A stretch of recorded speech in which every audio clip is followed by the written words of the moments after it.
Memory verse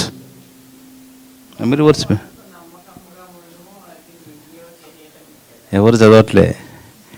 మరణం వరకు నమ్మకముగా ఉండము. బైబిల్ షెడ్యూల్లో నుంచి పెడుతున్నా నేను. ఆ బ్రదర్ పెట్టిందే, నేను కూడా పెడుతున్నా. సో మరణం వరకు నమ్మకంగా ఉండము, నేను నీకు జీవ కిరీటం ఇచ్చేది. ఎవరితో చెప్తున్నాడు ఇది? ఇక్కడ చిన్న 2-3 తలంపులు వర్షిప్ చేస్తూ ఉంటే కూడా నాకు అనిపించింది. స్మరణ అనేటువంటి సంఘపు దూతకు ఇలాగు రాయము కదా. మొదటివాడు కడపట్న ఉండి మృతుడై మరలా బ్రతికిన వాడు చెప్పు సంగతులేమనగా, నీ శ్రమను నీ దరిద్రతను ఎరుగుదును, అయినను నీవు ధనవంతుడివే. తాము యూదులమని చెప్పుకొనుచు యూదులు కాక సాతాను సమాజపు వారి వలన నీ కలుగు దూషణ నేను ఎరుగుదును. నువ్వు పొందబో శ్రమలకు భయపడకుము. ఇదిగో మీరు శోధించబడినట్లు అపవాది మీలో కొందరిని చెరలో వేయించబోచున్నాడు. 10 దినములు శ్రమ కలుగును, మరణం వరకు నమ్మకంగా ఉండము, నేను నీకు జీవకిరీటం ఇచ్చేదను కదా. దీంట్లో ఒక మాట మనం ఏం చూస్తాం అక్కడ, నేను డెలివర్ చేస్తానని చెప్పట్లే ఇక్కడ, రైట్?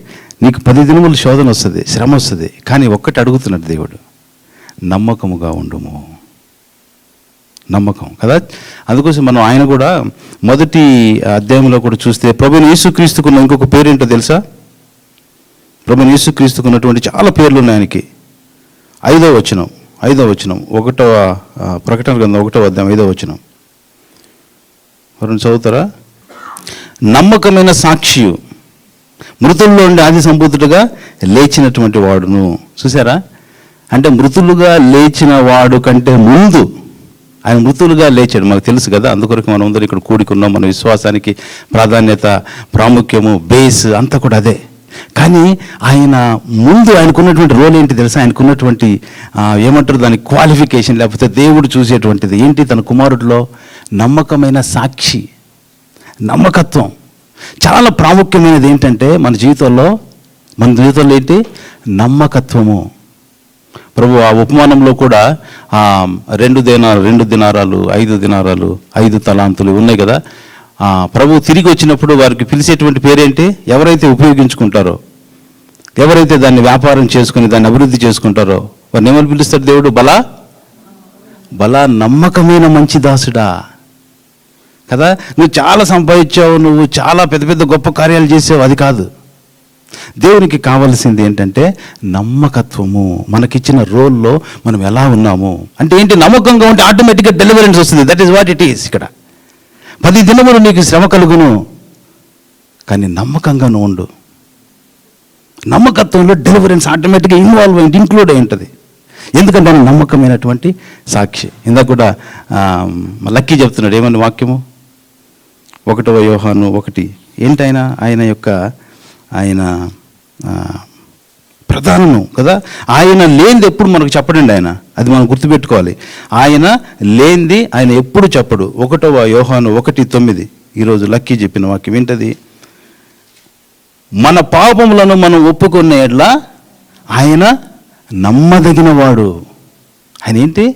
నమ్మదగినవాడు, నీతిమంతుడు కనుక ఆయన మన పాపములను క్షమించి సమస్త దుర్నీతి నుండి మనల్ని పవిత్రులుగా చేయను.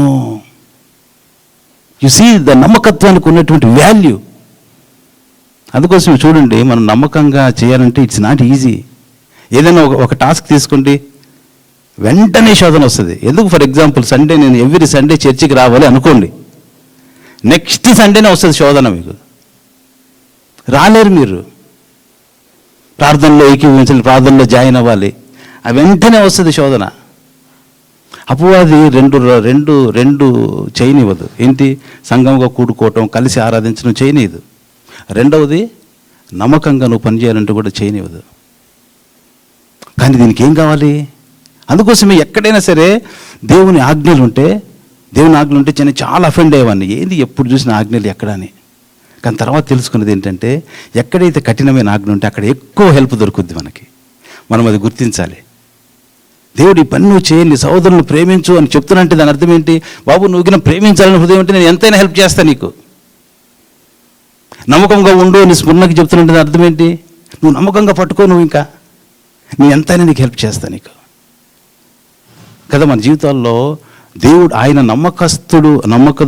నీతిమంతుడు, నమ్మకమైనటువంటి వాడు కాబట్టి మన పాపంలో సమస్త దుర్నీతి నుంచి కూడా తొలగిస్తాడు. నమ్మకత్తుడు. అందుకోసమే మనం అందరం కూడా అపనమ్మకస్తులమంట.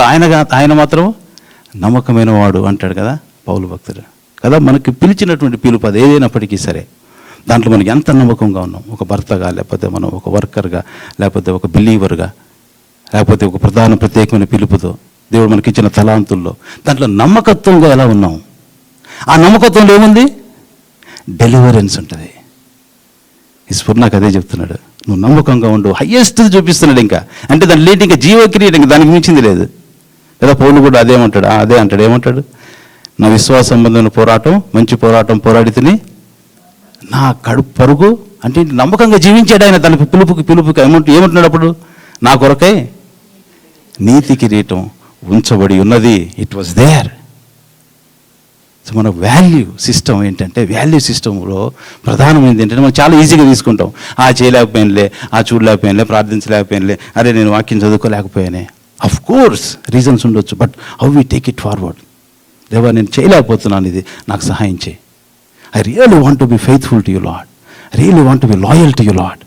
గొప్ప కార్యాలు కాదు, చిన్న వాటిల్లో మనం నమ్మకంగా ఉంటే కదా. చిన్న దాంట్లో నమ్మకంగా ఉంటే దేవుడు పెద్ద దాంట్లోకి ఇస్తా అంటే, చిన్న దాంట్లో నువ్వు నమ్మకంగా లేకపోతే ఎందుకు ఇవ్వాలంటున్నాడు ఆయన.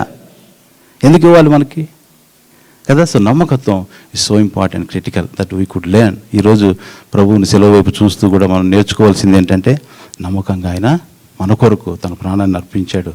దానికి కూడా మనం నమ్మకంగా జీవించాలి. Praise God.